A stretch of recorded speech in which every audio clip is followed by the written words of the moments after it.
Jamhuriyar Nijar tana so ta sayo manyan injina biyu na samar da wutar lantarki daga makamashin nukiliya waɗanda za su iya samar da tashar wutar lantarki mai ƙarfin megawatt 2000 ga ƙasar.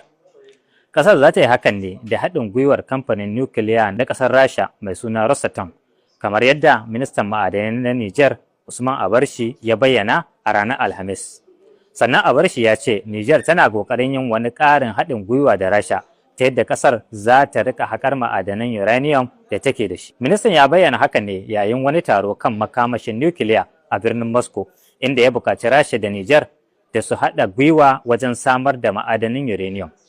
Shugaban kamfanin Rosatom ya bayyana cewa wannan babban abu ne da suke maraba da shi. Nijar tana cikin ƙasashen Afirka da Rasha take ɗasawa da su ta fanni daban-daban, ciki har da fannin tsaro. Kamar yadda World Nuclear Association ta bayyana cewa Nijar ce ƙasa ta 8 da ta fi arzikin uranium a duniya a shekarar 2024. Abarshi ya ce Nijar za ta baiwa hukumar kula da makamashin nukiliya ta duniya IAEA damar sanya ido kan tashoshin nukiliya da ake shirin ginawa a ƙasar. Ministan ma'adanan Nijar ɗin ya ce ƙasarsa tana da babban buri wanda hakan yana da amfani sosai a gare su. Ya ce shirin yana da muhimmanci sosai ga gaba ɗaya nahiyar Afirka. Afirka ta Kudu ita ce kaɗai ƙasar Afirka da take da tashar nukiliyar lantarki wacce take aiki. Ko da yake ƙasar Masar tana gina injinan samar da lantarki daga makamashin nukiliya.